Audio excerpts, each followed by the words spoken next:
और अब की ईवीएम रहेगा तो हम लोग उसका कोई न कोई रास्ता निकालेंगे कि अब की बेईमानी ना हो। वैसे तो हम लोगों की मांग है कि पूरी तरीके से यहाँ के नगर निगम के ही चुनाव नहीं बल्कि पूरे देश से ईवीएम को हटना चाहिए। हमारी पार्टी का नारा है बहुजन के 3 कप्तान, दलित, पिछड़ा और मुसलमान। देश की सच्चाई सच छुपने नहीं देंगे। आप लोग जमा हुए हैं जंतर मंतर पर, एक तरफ जहां शहीदी दिवस मना रहे हैं, दूसरी तरफ थर्ड फ्रंट का ऐलान कर रहे हैं, तीसरे मोर्चे का। क्या है ये सब मामला? देखिए, अभी दिल्ली प्रदेश में नगर निगम का चुनाव होने वाला है। अभी उत्तर प्रदेश सहित कई राज्यों में विधानसभा का आम चुनाव हुआ है।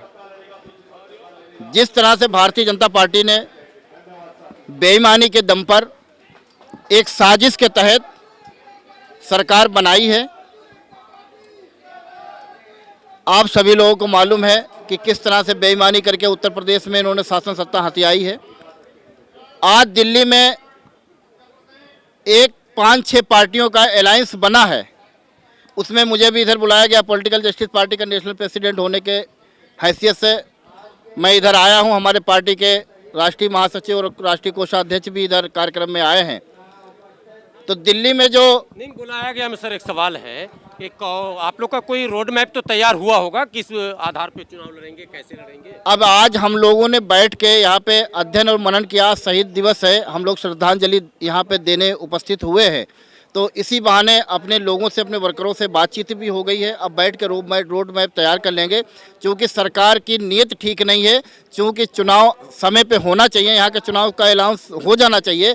उनकी हो सकता है तैयारी ना हो कि किस तरह से बेईमानी करके यहाँ पे जीते। अब हो सकता है वो लगे पड़े हों उस तरीके से कि हम कैसे चुनाव को। ईवीएम तो यहाँ भी रहेगा साहब। नहीं, ईवीएम रहेगा। ईवीएम का हम लोग विरोध कर रहे हैं। ईवीएम यहाँ पे रहेगा, लेकिन ईवीएम का विरोध कर रहे हैं। और अब की ईवीएम रहेगा तो हम लोग उसका कोई न कोई रास्ता निकालेंगे कि अब की बेईमानी ना हो।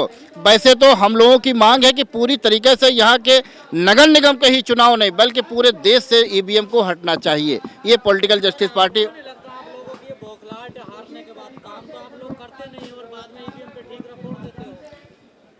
आप बताइए, हमने काम नहीं किया तो क्या भारतीय जनता पार्टी ने देश में काम किया? लखीमपुर, जहां का मैं रहने वाला हूं, 6 किसानों को रौंद के मारा गया।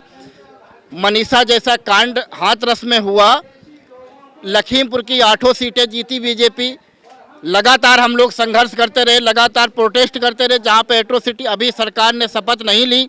आपको मैं बता दूं, उत्तर प्रदेश के अंदर चाहे वो फतेहपुर हो, चाहे कुरावली हो, चाहे लखीमपुर खीरी हो, तमाम जनपदों में जो एट्रोसिटी हो रही है, गरीबों पे ऊपर अत्याचार हो रहे हैं। एमएलसी प्रत्याशी को मारा जा रहा था। आप लोगों का भी रोड मैप तैयार नहीं हुआ। बीजेपी ने यहाँ एमसीडी में अपने प्रत्याशी भी घोषित करने लगे। उनके लोग जाकर गटरों में बढ़ रहे हैं वोट लेने के लिए। आप लोगों का तो रोड मैप तैयार भी नहीं हुआ। हमारा रोड मैप तैयार है। हमारा सबसे पहले का ये मानना है, मांग है पूरे भारत सरकार से और चीफ इलेक्शन ऑफ इंडिया से कि यहाँ पर जो चुनाव हो वो बैलेट पेपर से चुनाव हो। लगता है, उम्मीद है सर, होगा बैलेट? बिल्कुल होगा, बिल्कुल होगा। गठबंधन जो बनाए जा रहे हैं, जो नेशनल पार्टियां, उनको हराने के लिए बनाए जाते हैं, जैसे कि अभी उत्तर प्रदेश के अंदर हुआ। देखिए, उत्तर प्रदेश, देखिए ऐसा है ना कि बड़ी ताकत से लड़ने के लिए छोटे छोटे लोगों को इकट्ठा होना पड़ता है। इस गठबंधन में आप और किसको किसको ले सकते हैं? क्या बसपा के आने की उम्मीद है? ये अभी बैठ के हम लोग तय कर लेंगे, क्योंकि 5-6 लोगों का अलायंस न्योता देंगे आप लोग, किसी को निमंत्रण देंगे? बिल्कुल देंगे। जो हमारे साथ में लोकतंत्र को बचाने के लिए आना चाहेगा वो आएगा, खुले हैं दरवाजे। सर, अब क्या तैयारियां क्या है आपकी? हमारी ये तैयारी है कि लोग 85-15 की बात करते हैं। हमारी पार्टी का नारा है बहुजन के 3 कप्तान, दलित, पिछड़ा और मुसलमान। इसके अलावा हम कुछ नहीं कहना चाहते हैं। बाकी और कुछ इसी नारे के साथ उतरेंगे? इसी नारे के साथ उतरेंगे। दिल्ली में आम आदमी पार्टी जैसी, बीजेपी पार्टी जैसी मजबूत पार्टी, कैसे मुकाबला करोगे? आपके पास तो ना संसाधन है ना कुछ है। क्या आम आदमी पार्टी सदियों पुरानी पार्टी है क्या? आम आदमी पार्टी भी तो नई पार्टी थी, उसने मुकाबला किया, उनकी सरकार बनी। तो ऐसा तो है नहीं कि शुरुआत तो कहीं जीरो से ही शुरुआत की जाती है ना। जब शुरुआत की है तो आगे बढ़ेंगे। और मैं बता दूं आपको, हमारी पार्टी को बने 1.5 साल हुआ है। और जब पार्टी का गठन किया था 17 जुलाई 2020 में, उसके बाद 2021 में पूर्वोत्तर भारत के कई राज्यों में चुनाव था। हमारी पार्टी ने असम स्टेट में 21 सीटों पे चुनाव लड़ा और हम 4% वहाँ वोट पाए। ऐसा नहीं है कि कहीं समाज में पार्टी बनने से पहले खत्म हो जाती है। मैं पिछले 2 साल से कई पार्टियां ऐसी गिनवा दूंगा जो रजिस्टर्ड हुई हैं और बुरे हाल हो गए हैं।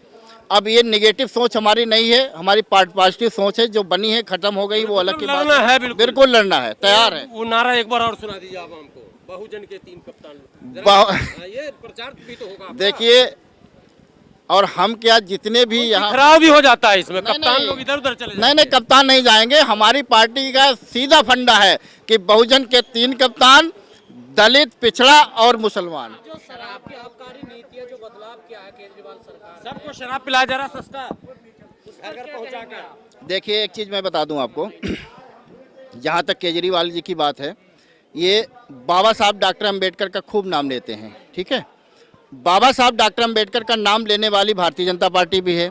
तमाम लोग बाबा साहब डॉक्टर अंबेडकर का नाम लेते हैं, लेकिन बाबा साहब डॉक्टर अंबेडकर ने इस देश के अंदर समतामूलक समाज की स्थापना देखने का सपना देखा था। तो मैं कहना चाहता हूं आपके चैनल के माध्यम से कि इस देश के अंदर सबसे अंतिम पावदान पर अगर कोई खड़ा है, वो स्वच्छकार समाज खड़ा है।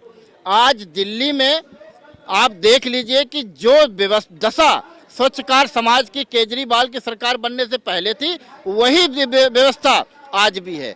तो अगर वो बाबा साहब डॉक्टर अंबेडकर के असली अनुयायी हैं, तो स्वच्छकार समाज को मुख्य धारा में उनको लाना होगा। अब आपने जो शराब की बात करी, तो ये बीजेपी की बी पार्टी है, आम आदमी पार्टी।